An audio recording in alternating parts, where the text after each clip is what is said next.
सभी शिव भक्तों को मोहित पांडे का सादर प्रणाम। उत्तर प्रदेश के सुल्तानपुर जनपद में स्थित श्री गौरी शंकर महादेव की यह रहस्यमयी कथा आप सभी को सादर समर्पित।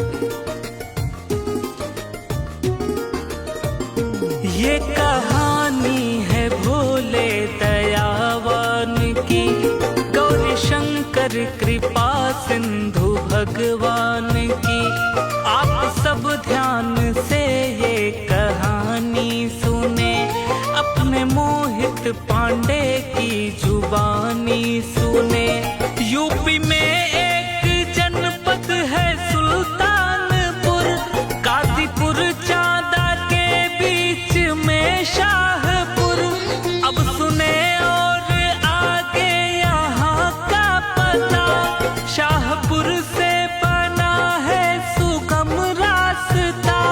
बीच जंगल में भोले का स्थान है, बड़ा मंगलमयी दिव्य ये धाम है। बह रही आदि गंगा यहाँ गोमती, दिव्यता धाम की सबका मन मोहती। जैसे सावन की लगती है सुंदर घटा, वैसी है धाम के दिव्यता की छटा। है बरसती यहाँ पर करुणा दया, स्वर्ग जैसे उतर कर यही आ गया। सूर्य चंदा उतारे यहाँ आरती, गोमती माँ की लहरें चरण चूमती। जिनके दर्शन से मिट जाते हैं सारे भय, बोलो गौरी शंकर भोले बाबा की जय। बोलो गौरी शंकर भोले बाबा की जय।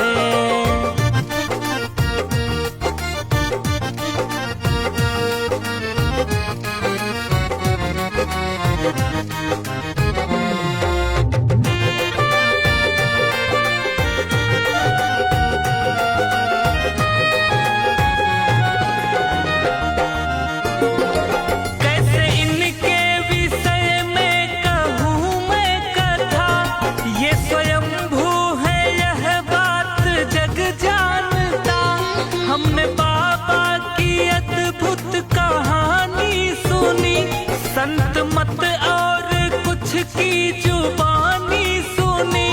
देश में जब था शासन यहाँ गोरों का, था इलाका भरों का ये बंजारों का। किंतु उन लोगों को कुछ नहीं था पता कि है रहते यहाँ पर जगत के पिता। गौरी शंकर को पत्थर समझते थे वो, किंतु महिमा नहीं जान पाते थे वो।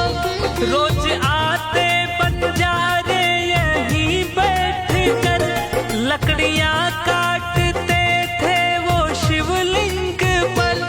भूलवश कर रहे थे जो वो गलतियाँ, फिर भी करते थे बाबा मेहरबानियाँ।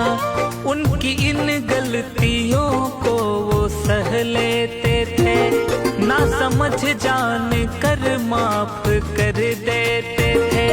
धन्य है इनकी करुणा क्षमाशीलता, प्राकृतिक रूप की है गजब दिव्यता। है हिमालय से भी ऊंचा इनका हृदय, बोलो गौरी शंकर भोले बाबा की जय। बोलो गौरी शंकर भोले बाबा की जय।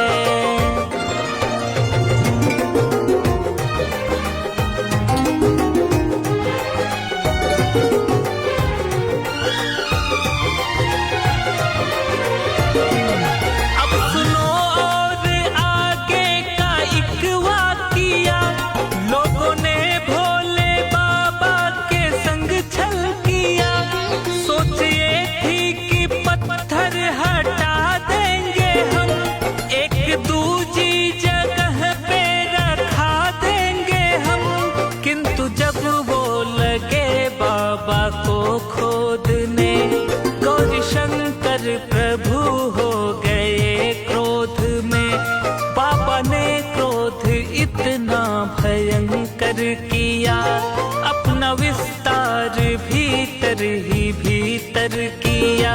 सब गए हार थक खोदते खोदते, सब परेशान थे सोचते सोचते।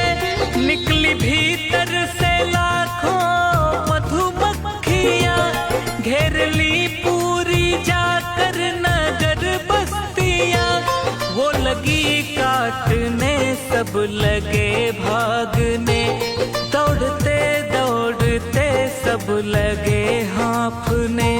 बस यही सोचते प्राण कैसे बचे, हम किधर जाएं जाकर कहाँ पर छिपे। मच गई पूरी हलचल सभी डर गए, भोले बाबा के चरणों में सब गिर गए। कोप शिव का मचाया भयंकर प्रलय, बोलो गौरी शंकर भोले बाबा की जय। बोलो गौरी शंकर भोले बाबा की जय।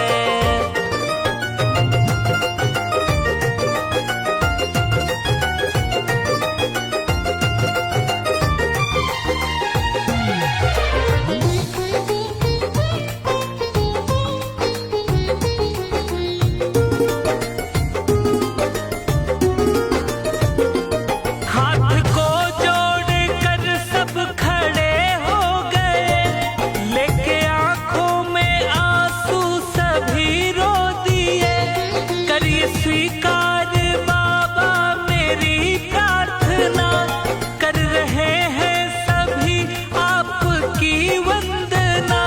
हम सभी में भरी है महामूर्खता, देखिए कैसी कर बैठे अज्ञानता।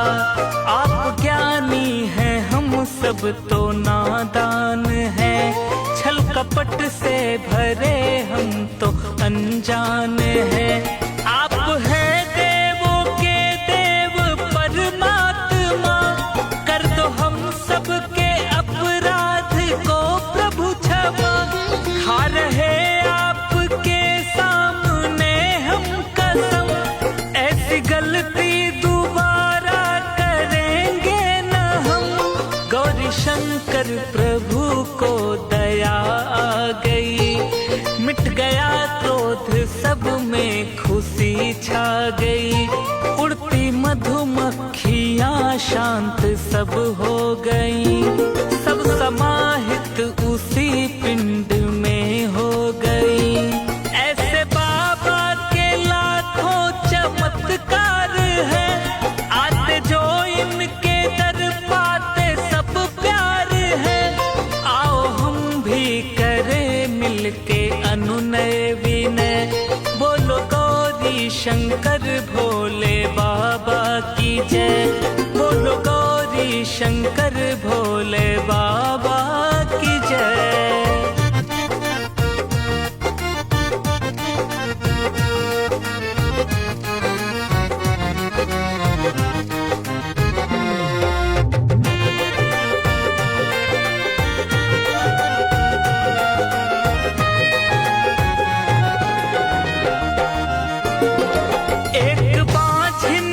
जिसके न संतान थी, एक औलाद के बिन परेशान थी। घर में उसकी न करता था इज्जत कोई, देखते थे नहीं उसकी सूरत कोई। वो बेचारी थी हैरान परिवार से, अपने ही लोगों के रूखे व्यवहार से। फूटी किस्मत पे वो अपने रोती हुई, दुख की मारी बेचारी बिलखती हुई। एक दिन गौरी शंकर के मंदिर गई, भोले बाबा के चरणों में वो गिर गई। लेके आंखों में आंसू लगी बोलने, अपने मन की व्यथा वो लगी खोलने। भोले बाबा बचा लो मेरी जिंदगी, एक औलाद बिन जिंदगी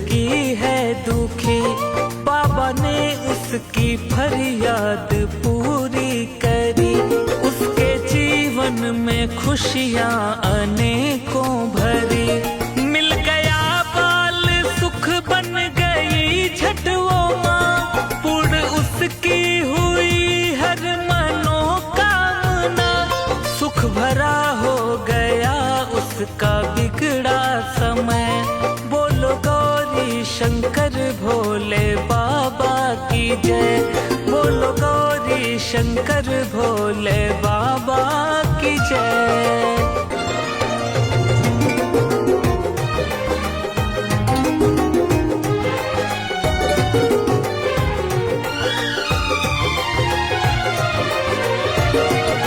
एक निर्धन के घर थी गरीबी बड़ी, झेलता था मुसीबत की मुश्किल घड़ी। अन्न का एक दाना न घर में रहा, उस बेचारे से दुख था न जाता सहा। इस गरीबी का आलम वो कैसे सहे, अपनी इस बेबसी को वो किससे कहे। दोनों पति पत्नी आपस में हैरान थे, भूख से उसके बच्चे परेशान थे। देख बच्चों की हालत कठिन भूखमरी, वो लगा बात कहने बड़ी दुख भरी। ऐ विधाता मिटा दो मेरी जिंदगी, या तो भर दीजिए जिंदगी में खुशी। उसकी ये बात एक साधु ने सुन लिया, पहुँच उसके निकट बात ये कह दिया। बात बेटा ये मेरी सुनो ध्यान से, देर होती नहीं है घर भगवान के। जैसा मैं कह रहा हूँ वही तुम करो, गौरी शंकर का तुम नित्य पूजन करो। वो दयालु हैं उनका है मन शांत में, बोलो गौरी शंकर भोले बाबा की जय। बोलो गौरी शंकर भोले बाबा की जय।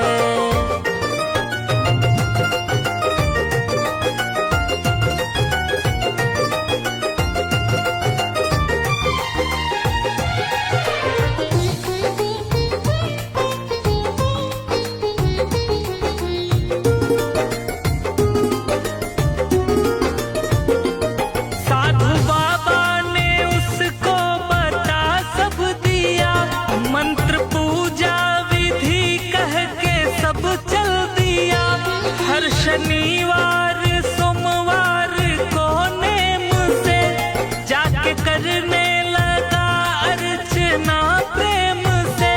भोर होते ही घर से था जाता निकल, भर के लाता था वो गोमती माँ का जल। जल चढ़ाता था लाकर महादेव पर, करता था मंत्र का जाप वो बैठ कर। देख कर उसकी ये अनवरत साधना, आंसुओं से भरी प्रेममय प्रार्थना। गौरी शंकर ने उस पर कृपा कर दिया, उसकी दुख दीनता का जहर पी लिया।